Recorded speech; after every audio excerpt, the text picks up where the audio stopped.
Go. So the meeting will be recorded. See it? My name is Dan Clark. I'm the director of the Local Government Center at Montana State University. We, in conjunction with, in partnership with the League of Cities and Towns, are hosting these monthly town hall meetings, an opportunity for elected officials to connect elected officials and clerks and treasurers, finance officers, and other city officials to connect and get caught up on the COVID response as well as the legislative updates. So today we to do some little housekeeping for those of you that are unfamiliar with the WebEx platform. If you look down on the bottom of your screen, you'll see several buttons, a mute button. If you can make sure that you're muted before, and if you want to make a comment, I've allowed it to where you can unmute yourself. And if you'd like to make a comment, you can either type that in the chat, and we'll be monitoring the chat for any questions. Since the chat won't show up in the recording, we will read the comments and questions in the chat so that everybody can see what the questions were that are watching the video later on. I've made it available for you to unmute if you want. And if you can also hover over your name in the participant list, and there should be a hand. And if you want to ask a question, you can click on that hand and it will indicate that you have a question to be asked. And then we'll, when the time's right, we'll call on you to ask your question. I think that's all of the housekeeping. The other thing I want to announce and make everyone aware of is the Municipal Institute that's coming up on May 4th, 5th, and 6th. It will be done virtually, and we're working with MMIA to host the Tillotson for the Tillotson program for the city attorneys, and elected officials will have some training opportunities during that time as well. More details will be coming out shortly, but I just wanted to make sure you have that on your calendar that May 4th, 5th, and 6th, it's a Tuesday, Wednesday, Thursday, that will be hosting the Institute this spring. So with that, I think I will turn the time over to Tim. Is that correct, Tim? You'll take the time and introduce our guest this morning? Yeah, thank you, Dan. It is my pleasure to introduce a person that you all know, and that's Senior Senator Jon Tester. And Senator Tester has agreed to join us to talk about the American Rescue Plan that the president signed yesterday. And with that, Senator Tester, I would like this group to know that we've been engaged with you and your team over the last year. We've been working hand in hand.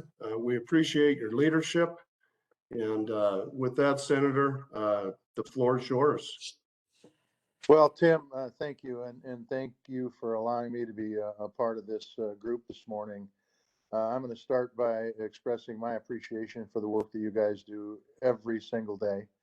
And I want to thank you for giving me your input over the last year as we've worked to get through this pandemic, and specifically over the last few months as we've worked to negotiate this latest round of COVID relief. Your feedback has been invaluable as we have worked to ensure that these dollars get into your communities so that you can recover from this crisis as quickly as possible. This bill is a massive bill. It directs investments into our local communities, our small businesses, into our economy, and your advice has helped shape this final bill. In the coming months, Montana cities and towns are going to receive a projected $133 million, and Montana counties and the state of Montana will receive additional funding on top of that. In a bit here, I'm going to turn it over to my Chief of Staff, Dylan Lazovich. But first, I want to say this. I'm here to help. My office can be used as a conduit for any trouble you may have within the agencies of the federal government. And so if you have any issues, if you have any questions about the funding, look, I've got people on staff. You're going to hear from another one, Elizabeth Connolly, a little later. But I've got people on staff who are damn smart and can help you get through any kind of challenges you might have. In the meantime, I'm going to be working to hold agencies accountable to make sure that you can get these funds and continue the good work that you do serving your communities every day. So with that, I'm just going to say thank you for your input, and I'm going to turn it over to my Chief of Staff, Dylan Lazovich. And thanks, Tim. Hey, hopefully folks can hear me. Senator, thanks for that. And thanks to everyone for having us on here, especially Tim for making yourselves available. Certainly know that you all are busy. As Senator Tester said, I'm joined by a couple of my colleagues and his staff, Elizabeth Connolly and Justin Folsom from Senator Tester's policy team, as well as Pam Haxby Cody, who I imagine a number of you know, who is Senator Tester's state director based in Butte. It's funny, boss, I think we were speaking, gosh, it was yesterday or the day before, and said that joining this call really felt full circle. I remember a year ago, as the pandemic was really starting to take off in the spring, a majority of his time, we're talking to a lot of you on this call, as Tim alluded to earlier.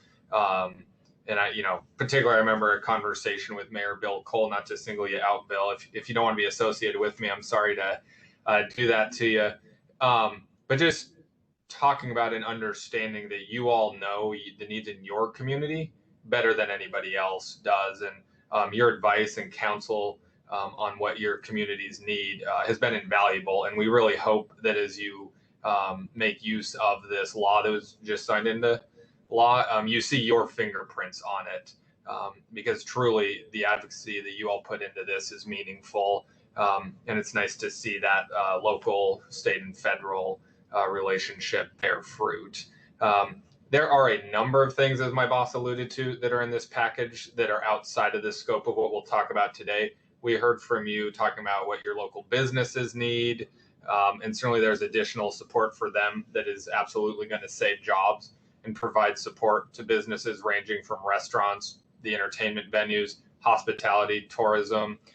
We could talk quite a bit about the resources that Senator Tester secured for this for rural hospitals, understanding that a lot of your communities rely on the networks of rural healthcare that we see in this state. We all, I believe, share a goal of getting our K-12 schools fully reopened as soon as possible. There's money in it for that. And then last but not least, and something my boss talks about a lot, is we just need to get everyone who wants a shot in the arm as quickly as possible, because that'll allow us to get back to normal. But with all of that said, and my segue to turning it over to the person when my boss said he has smart staff, he was kind not to throw me under the bus on that, but he was referring to Elizabeth Connolly on his team. We wanted to talk to you about the local funding piece that is most acutely aimed at you all.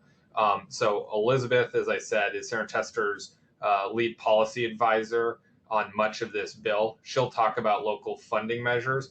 We're happy, and Tim will look to you to be respectful of time, happy to take questions afterwards, but wanted to make sure that we were on the same page in sharing what specifics were available, but then also getting input from you all if there is a need for us to work with agencies on flexibility, timeline, things like that. So that, Elizabeth, if you're out there, I'd love to turn it over to you. Yeah. So I'll start by going over, you guys have probably seen, but just highlighting the numbers as we expect them now. They might change slightly as Treasury begins implementing this and figures out what small municipalities might be out there that weren't factored into this initial draft calculation, but these should be pretty close to what ends up going to people. So the state's going to get $910 million, and that'll be very similar to the coronavirus relief fund that they received from CARES, except that it can also be used for to replace lost revenue, which I'll talk about a little more in a moment. The state's also going to receive $119 million for a capital projects fund. This is specifically for water, sewer, and broadband. This will be dispersed by the state, but we definitely want to engage with you all on where you think that needs to go. Then, as my boss said, $133 million for cities and towns, and then $207 million for counties. So everyone gets their own pot this time, which is really something we heard from you all and really important to us something Senator Tester really pushed for. We know that the CARES coronavirus relief fund didn't work for you guys, so we're glad that the local governments are going to get funding this time, and really appreciate Tim keeping us in the loop with exactly what was needed through the last year to make sure we could get funding directly to local governments in this most recent package. So on timing, this funding is going to be split into 2 tranches over this year and next year. And Treasury has 60 days to get that money to the folks that they're responsible for getting money directly to. So in Montana, that is the state, and then Billings, Great Falls, and Missoula. Then the state will have 30 days to get the money to the rest of the counties and municipalities. They won't have any flexibility in how much money you get. It's going to be a set formula from Treasury, so they can't skim any off the top. It's going directly to you guys. This just means that you don't have to deal with getting bank account information to Treasury or going through all of the Treasury processes that can be long and burdensome and annoying. Over the next 60 days, probably the next few months even, we're going to be getting additional guidance, frequently asked questions out of Treasury, and that will guide what exactly the funds can be used for. But Senator Tester pushed for a lot of flexibility for you all, additional flexibility compared to what the state had for the coronavirus relief fund last time. The biggest difference is that you can this time use it to replace lost or decreased or delayed revenue. So if taxes were down over what you expected last year because people are behind on their mortgage or any other reason, you can use this to backfill that funding. Some of the other, so the exact language is that it can be used to respond to or mitigate COVID-19 and the economic impacts, which gives a broad flexibility that will be determined by Treasury what exactly that means. Some of these are going to be really clear cut, so you can fund PPE for your city or town employees. That's very directly related to the pandemic. In the last round from CARES, the economic impacts, there were some pretty clear examples too. So Governor Bullock used some of the money to fund programs for small businesses because they were very clearly impacted by the pandemic and the economic fallout that it caused. Some will be a little trickier. Some tribes had great success getting using some of the money last time for housing because the pandemic has had such an impact on people's access to housing and income. But some of that will depend on how Treasury rolls all of this out. And so as that's happening, we want to serve as a resource for you.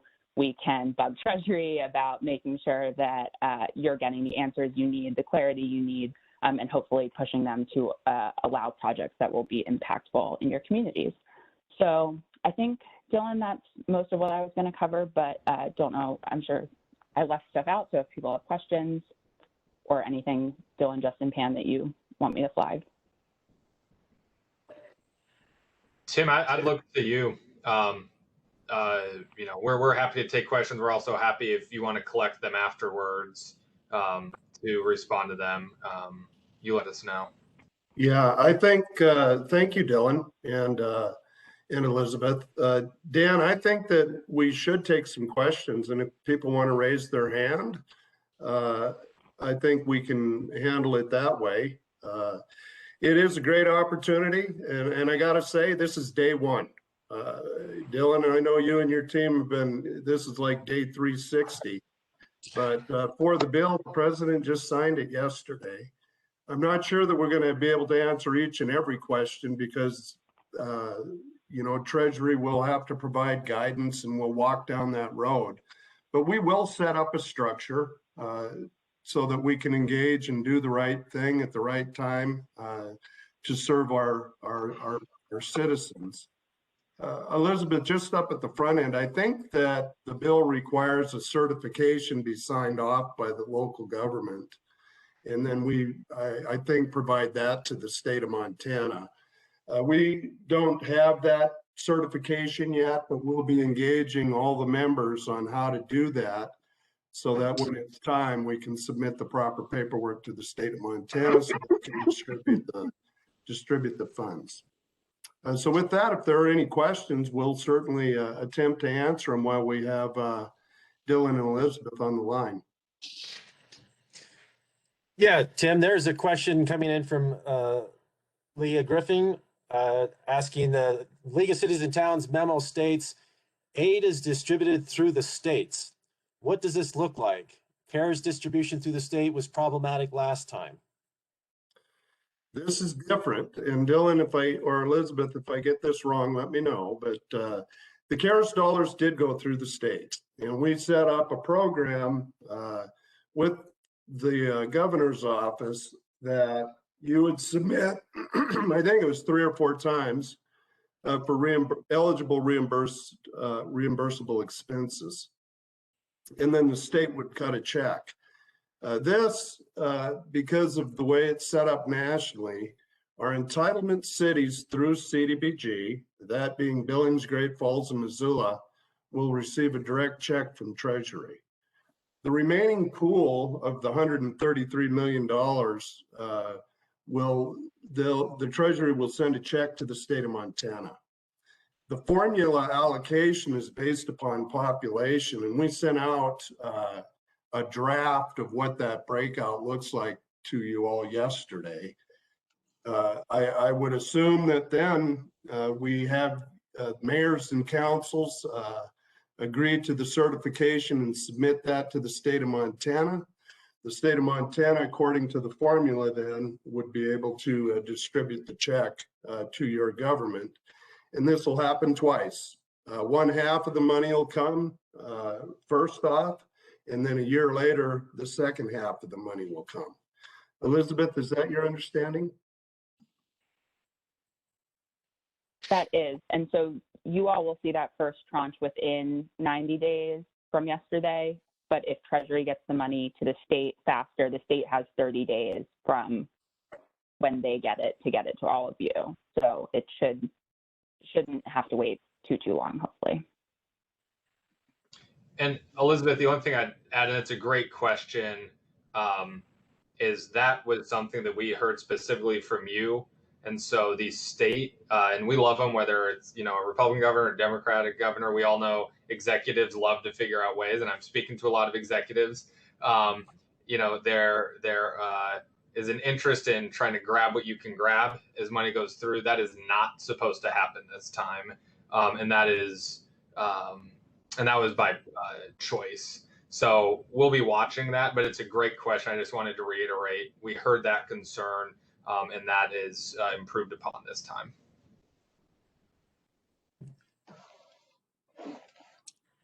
Looks like in the chat, Amanda shared a link to the league's website where there's resources. And I think, Tim, you answered Leah's other question. She was asking, did I hear correctly that the Treasury is making direct payments to the state and 3 cities in Montana? This sounded like you said Billings, Missoula, and Great Falls would be the ones receiving a direct payment because their population is such that qualifies them for that direct payment. That's correct, yes. And can you share that link out to everyone? For some reason, I don't have the ability to share to all. Oh, I can do that. Yes, Yeah. I see it just came to me. All right, I'll forward that out here in just a second. Kevin Dort from I want to say Glendive asked the question: can the funds be used for water and sewer construction projects, and can they be used for water sewer projects currently under construction?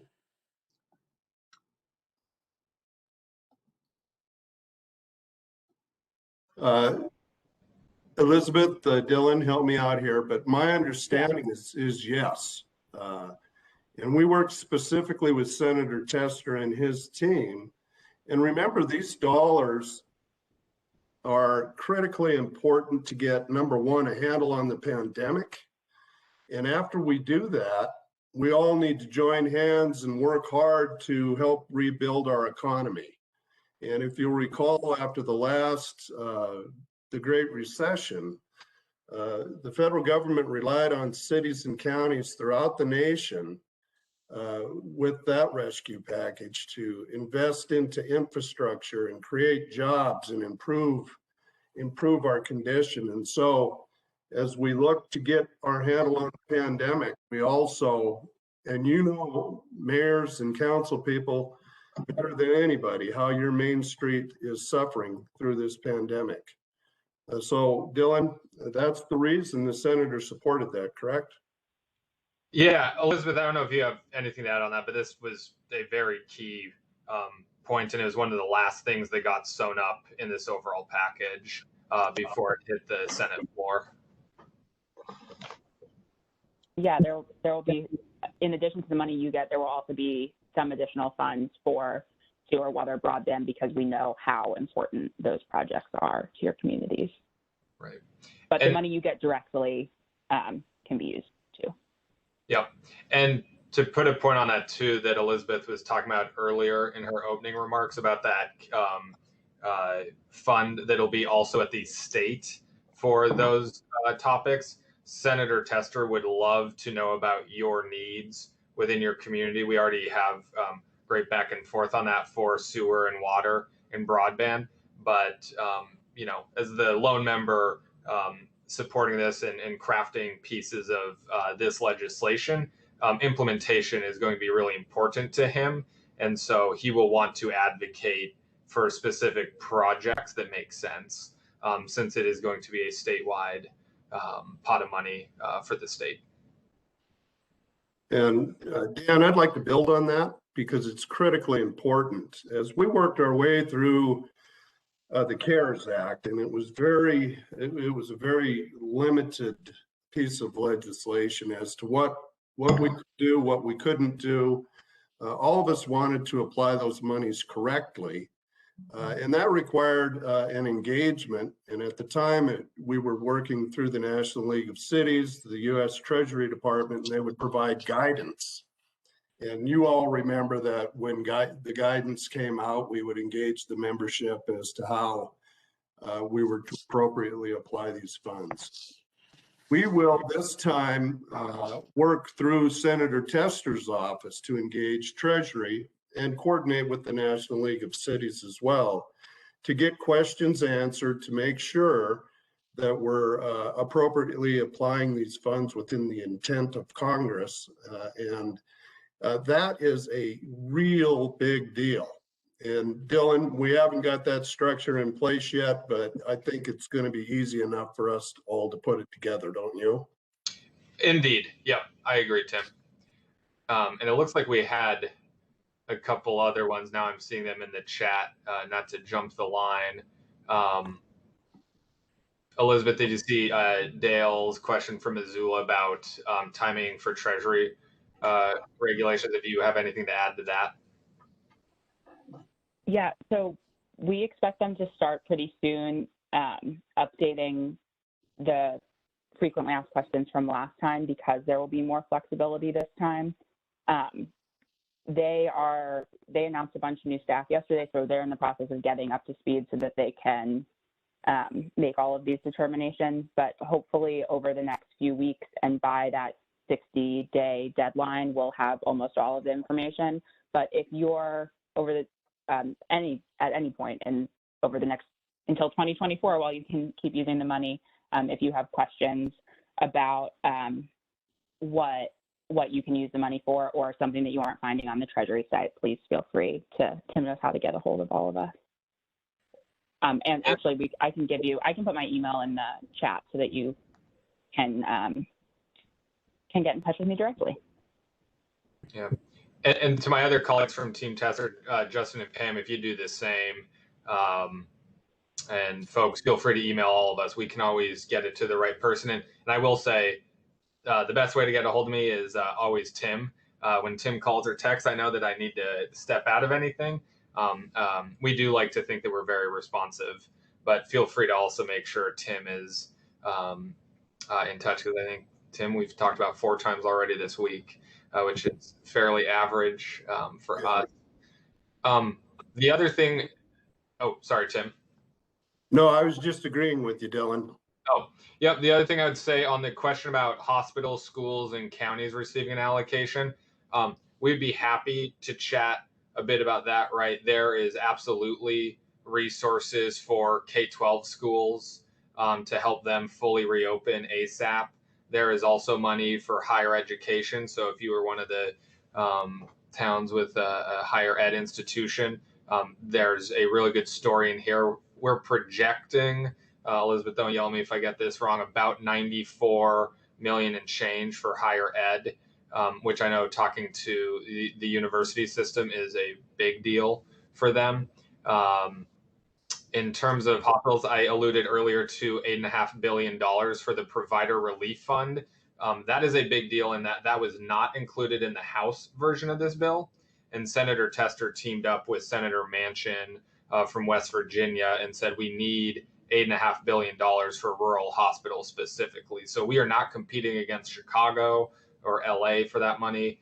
That is going to rural hospitals. So that'll be a big deal for this state. And I know our healthcare frontline workers are excited about that. And then last but not least, to go backwards up to the from Susan.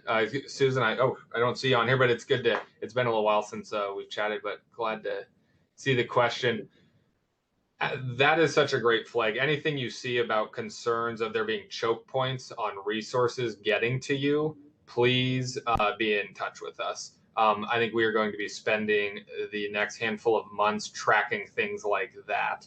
And no doubt there will be different entities, whether it's the legislature or another entity, in looking to direct money where they want it to go.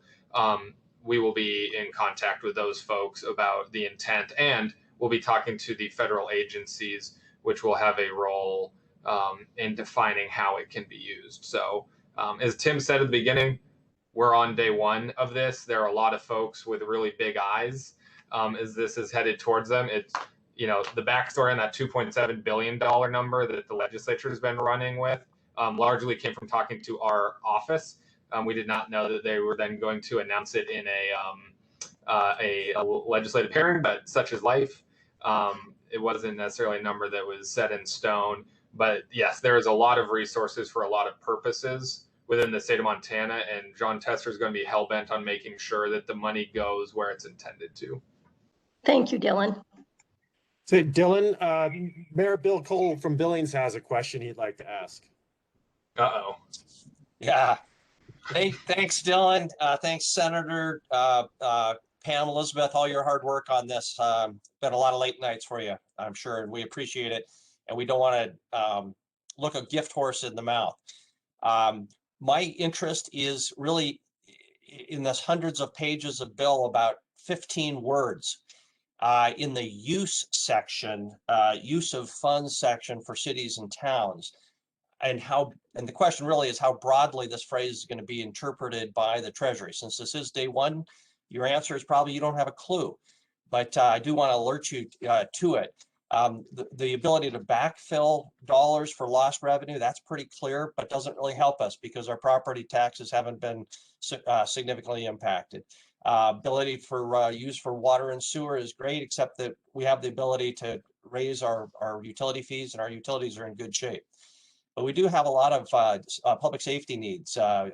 We need a jail expansion. We need a law and justice center. We need expansion for our city hall, for our city attorney's office, other things like that, that are indirectly related to COVID, because crime has gone up significantly during COVID.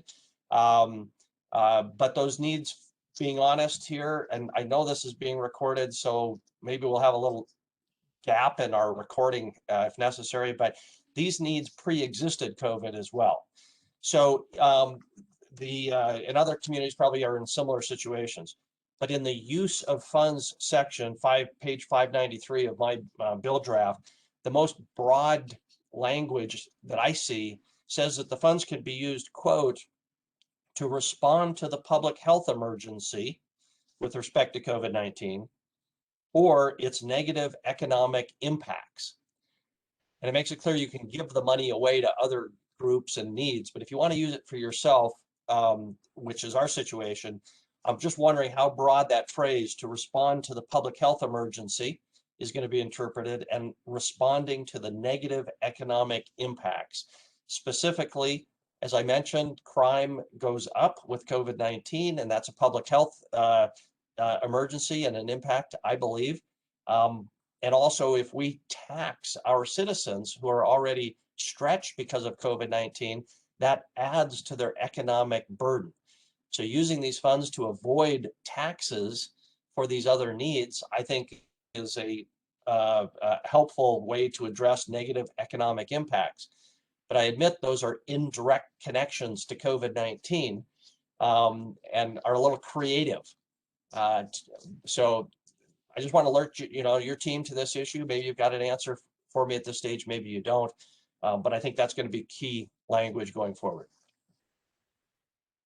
You're right that some of this will depend on, all of this will depend on what we end up hearing from Treasury. Just because the need was there prior to COVID doesn't necessarily exclude it. The housing example is a good one. The CARES Act money was much more restrictive than this is, and tribes were still able to build new housing. And obviously that's a need that existed before the pandemic, but was something that was hard to handle during the pandemic. And so they were able to use the funds for that. Public safety, will have to see what happens with Treasury, and we can probably have another longer conversation offline about where there might be room to weigh in there. But I would also highlight that a lot of other things your towns and cities are paying for might be qualifying. And so even if we can't figure out a way to use the money for the jail, hopefully there are ways for you to pay for other things and divert funding from other places that maybe will help get you closer to that money that you need. And Mayor, yeah, Mayor, it's a great question. And again, as I try to put finer points on everything, as Elizabeth said, in CARES, we just saw how restrictive it was, and we heard directly from you all that, thanks for trying it. It helped a bit, but did not. So there really was a lot of focus put on trying to, one, get the money past the state into the localities, and then two, as long as that happened, open up flexibility. What we did not want to do was let it get stuck at the state and open the flexibility for them, because we knew the more uses they had, the less likely it was it would get to you. But you will absolutely hear from us next week to give you an update on where we are. And I know we've already had some good conversations about the jail, but appreciate the question. Keeping us honest. Thank you. Kelly also has a question she'd like to ask.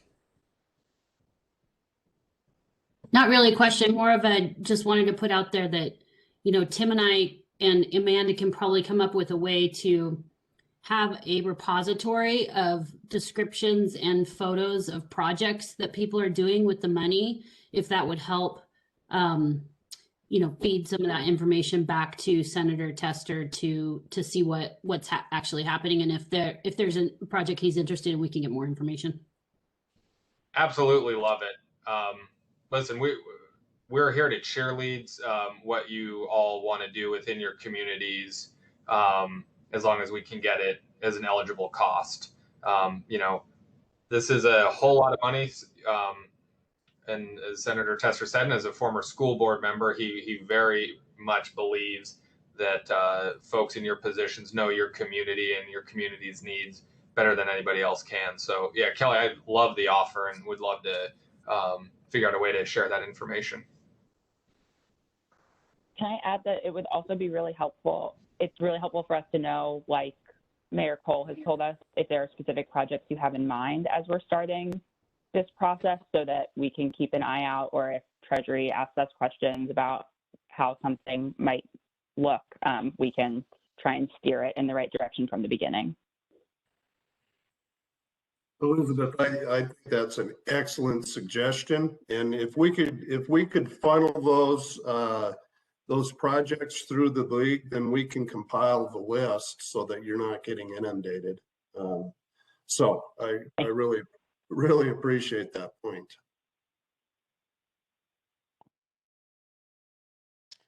There's some other questions. I'm not sure why the chat is not working for the feature for everyone, but I'm getting some chats that I might be the only one seeing them. So I'll just quickly throw these out for you to respond to. Let's see.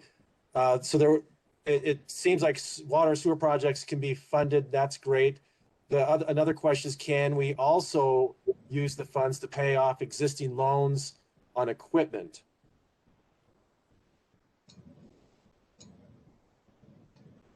Elizabeth, do you have a take on that? Yeah, sorry, I was having trouble unmuting. I'm not sure whether that will be an allowable expense, but helpful to have in mind that some folks might want to do that. Yeah. And if folks want to even send specific examples, again, as we're working with Treasury trying to get them to go a certain direction on things, always helpful to have those examples.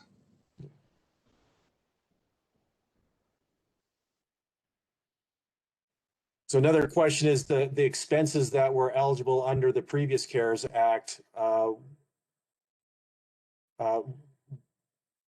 What will not be? So I guess they're asking, will there be expenses that were eligible under the CARES Act that will not be eligible under this plan?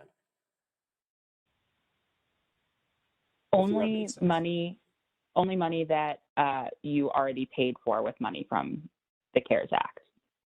You can't double dip, but otherwise this should be anything that was allowable then should be allowable plus some new things. The other question as an add-on to that, Elizabeth, is that under the CARES Act, Treasury guidance allowed for the reimbursement of police and fire wages. And of course, that was cut off. For us, it was cut off, I think, in October. But a large part of their time, whether you're pulling somebody over for a speeding ticket, you're still concerned about the pandemic. And so maybe that's a part of the question too. And I don't know that we have an answer for that today, but it's probably one that we'll have to answer.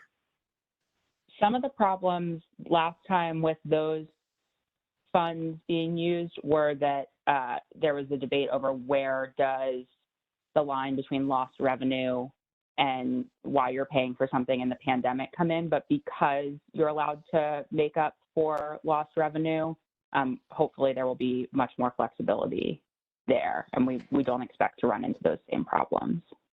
Yeah.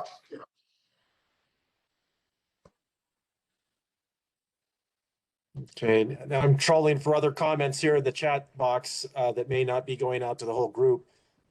This one's from Cindy. She's asking, funds are more readily available for water sewer projects, but there's little money for roads beyond the gas tax and special gas tax funds. Will there be opportunity to expand the use of these funds? Or in other words, can these funds be used for road infrastructure projects? The language is not pretty specific, it's very specific. It's just water, sewer, broadband. Okay. And I will say it's a great question though, and it's a great segue for when we're probably coming back and asking you guys to talk to us in months to talk about an infrastructure bill. I don't want to say let's start talking about that, but I think this summer you'll see a lot of work, and there's already a bipartisan group of senators. My boss is a part of a gang of 20, which is obviously a fifth of the entire Senate, talking about what a bipartisan infrastructure package could look like. So great question, and maybe one we can put a pin in. Fucking push him. Go to your room. You don't push. I think somebody needs to mute. That was okay. Yeah. So So Dan, go. Dan, this is Tim. I think we have time for one more question. Although this is a critically important issue, believe me, but time for one more question. But as Dylan and Elizabeth said, we have an open line of communication between the senator's office, and we'll continue to be engaged as we walk down this road together. Do we have one more, Dan? Let's see. Is stormwater considered water? When you say water projects, is stormwater considered part of that? Always trying to push the envelope. In the normal world of infrastructure, stormwater is considered wastewater. It goes to the same treatment system. But it's good to get clarification, man. Now, that's a really good question. And I think what we want to do is answer those questions before we invest. We have an obligation to apply these monies correctly, and we don't want to be fixing something after the fact. So that's a really good question. I'm hopeful that we'll get a good answer, but I think that we need to have clarity before we invest into wastewater at this point, or stormwater. And Tim, can I just say thanks so much to everybody, Tim, your team, but particularly all the folks on this call for letting us join, letting Senator Tester join. I'm going to give him a hard time for wearing a Butte hat to a statewide call, so I imagine we'll take some heat for that. But we are not celebrating anything. We are at the 50-yard line. It's great that we were able to get this thing through Congress and it's signed. But if it does not work in your communities, we did not do what we were wanting to do. So thank you. Your friendship and partnership over the last year has meant a lot to us as we've tried to figure out how best to be helpful and get out of the way when need be. So we're very honest about it. It doesn't matter what part of the state you're from, doesn't matter, what party you affiliate with.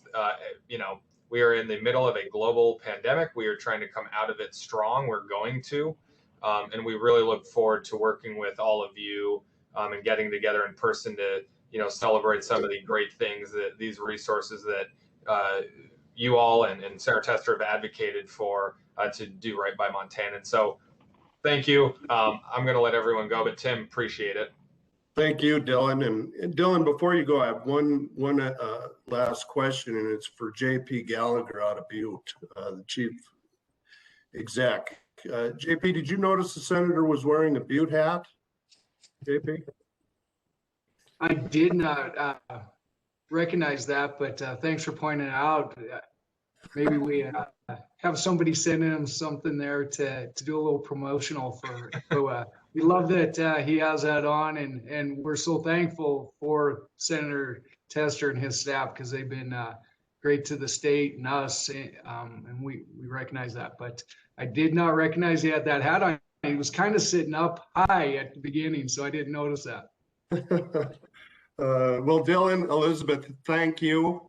We'll be in touch, and we'll continue to work on this structure. But thank the senator. Boy, I just got to say that he was sitting in the Oval Office. He was working on this bill.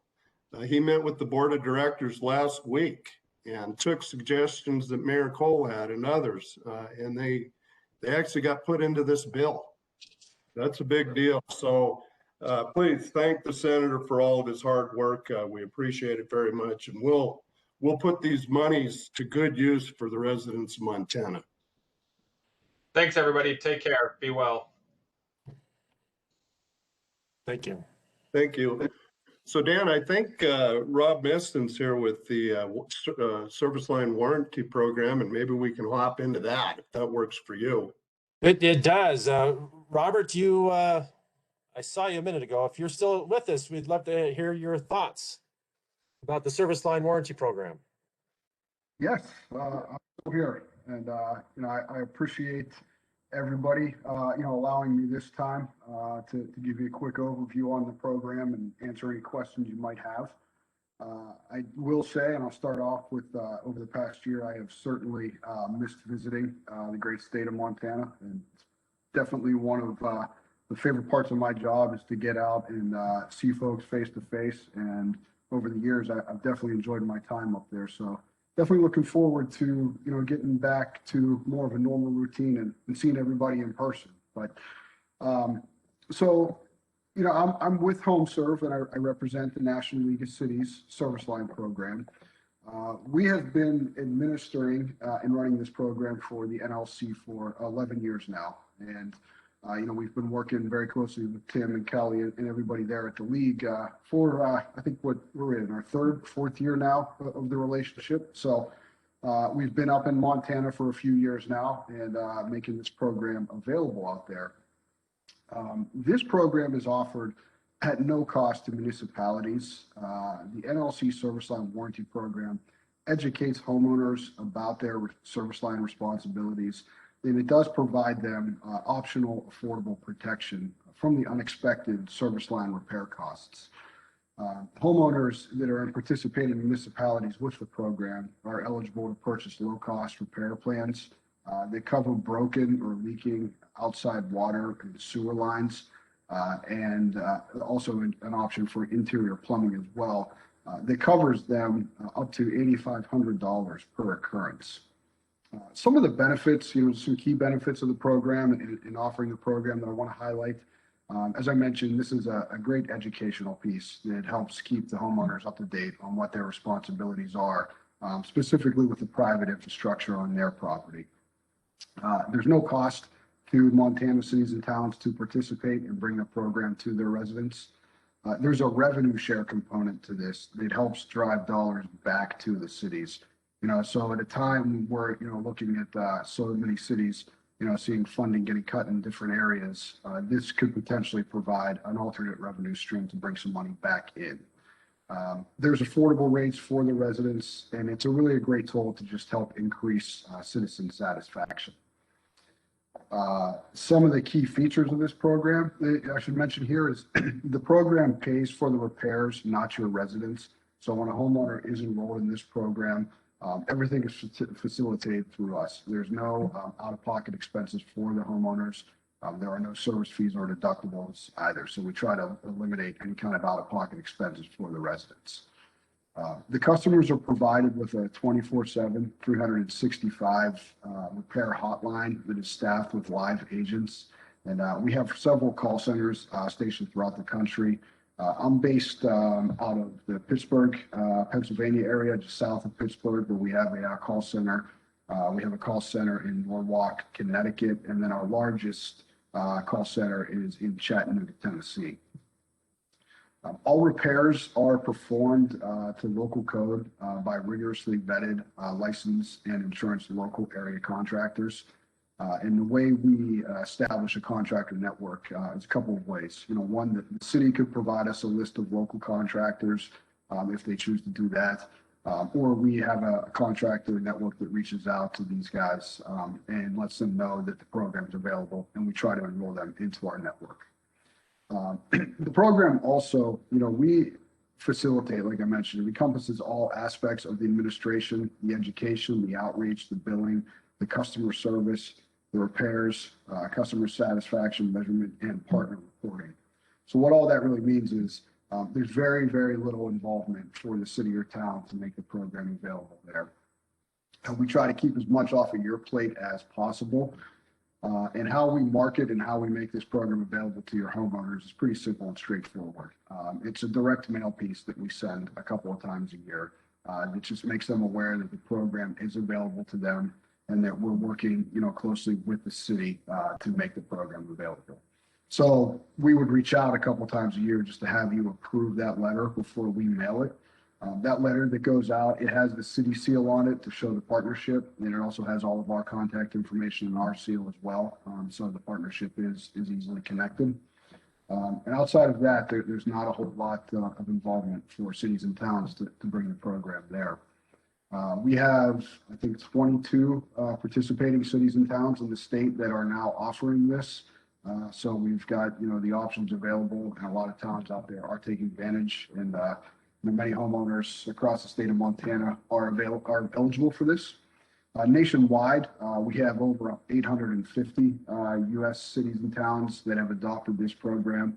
And we've actually saved homeowners across the country, over $150 million in repair costs in just the last couple of years. So there's a lot of value there to make it available to the residents in terms of cost savings and educating them. And especially, at a time with, somewhat financial uncertainty, some of these repairs, average $3,000 to $4,000 per repair cost. And that can be pretty difficult for homeowners to come up with right now. So just a nice optional tool to make available. High level overview, happy. Any questions, thoughts?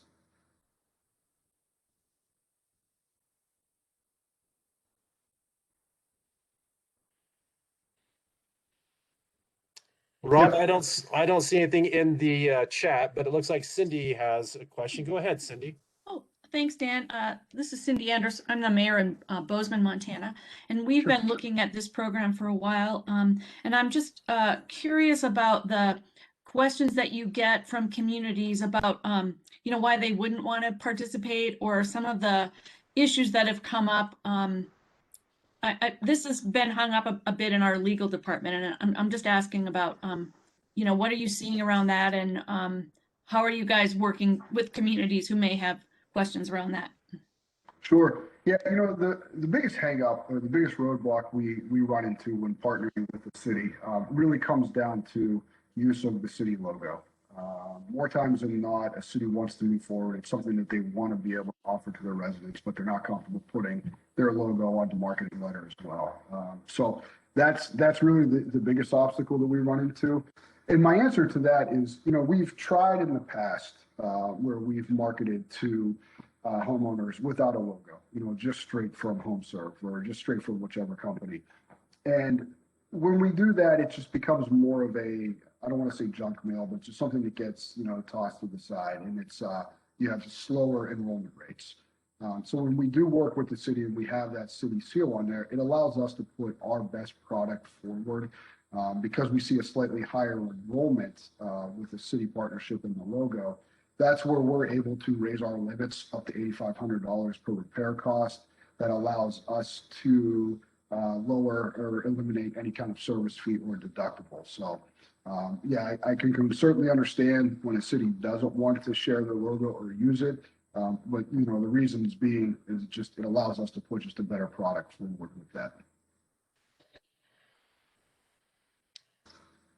We had a question in the chat, which you've somewhat addressed, is that they've heard that the mailers and information that is sent out looks a lot like junk mail, and it creates some confusion within the community. And they're asking if there's any way to change the way that correspondence looks. Yes. So, there's a couple of things there. Like I mentioned, we always ask for city's approval before we mail that. After working, and establishing that we want to bring the program available to the community, you have an account management team that you work very closely with. And I would just, suggest to, constantly provide the feedback to your account managers and try to work with that a little bit. So if there's something in there that you wanted to modify or change, you certainly have the ability to provide your feedback. When we see our first mailing, within a community, some of those concerns and some of those calls are on a tad bit of the higher side because it's the first time they've seen something like that. But as the second or third mailing goes out, those concerns definitely drop significantly.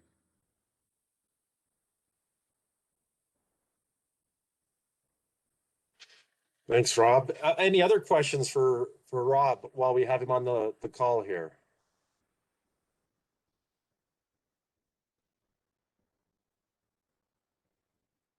I don't see any hands raised next to participant names. I don't see anything else in the chat. No one's frantically trying to get my attention in the video screen. Well, thank you, Rob. We sure do appreciate your time and explaining the program to the communities. Yeah, if there's not any other questions. Yeah, great. absolutely. I appreciate the time. Thank you all for having me on. If you have any questions, certainly feel free to reach out. I'm listed on our Montana page for contact information. And I know, Tim and Kelly have my information as well. So happy to answer any questions after the fact, but thanks again, and have a great weekend, everyone. Thanks, Rob. Yep. Thank you, Rob. We appreciate your time. I think now all that's left on the agenda is a legislative update. Is that correct? We can do that real quick. Dan, Kelly can do that real quick. And then I think Alan's got a few things to bring the group Oh, great. feed on. So Good. Kelly. Hey guys, I think the easiest way is Sandy and I almost have the midterm report wrapped up. So I should have that finished with some of the narrative on each of the bills this weekend, and we will get that out to you on Monday. And then if you have any questions, just follow up on any of the bills.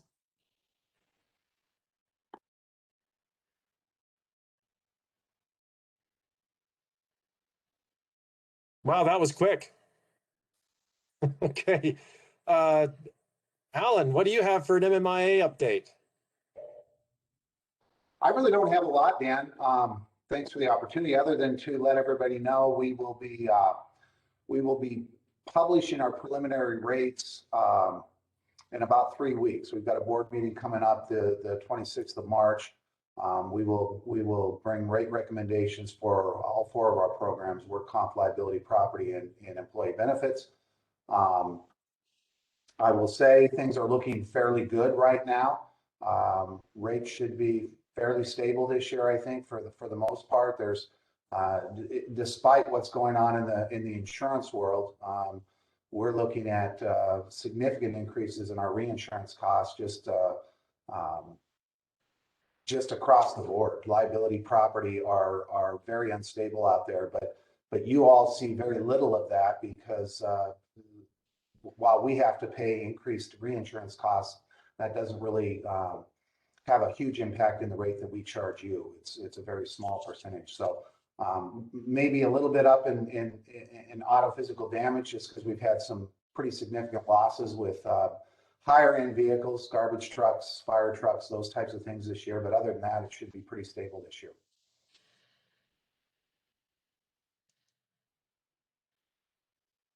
Great. Is that it, Alan? That's it, Dan. Great. Well, thank you, Alan. Is there any other questions or comments from the group? Anything you would like to ask before we sign off, or anything else from Tim or Kelly that you'd like to share? Well, I think that covers our agenda, Dan. So I just appreciate everybody's time this morning. I think at one point we had 107 people join the meeting, so that's pretty good. And we'll stay in touch as we walk down the road relative to implementing the American Rescue Plan.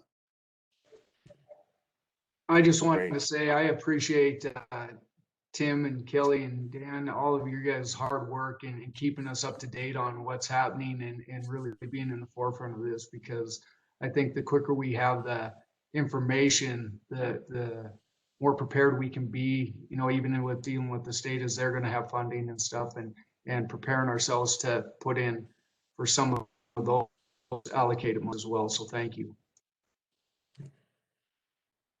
You're welcome. Yeah.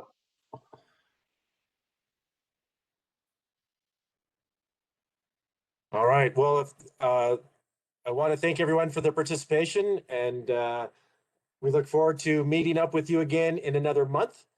Watch for your emails for updates on that. So I guess we'll go ahead and call this a wrap, and we will be sending out the recording of this and posting on our websites when it gets rendered. So stay safe, enjoy your weekend. Happy spring in Montana. Thank you, everybody.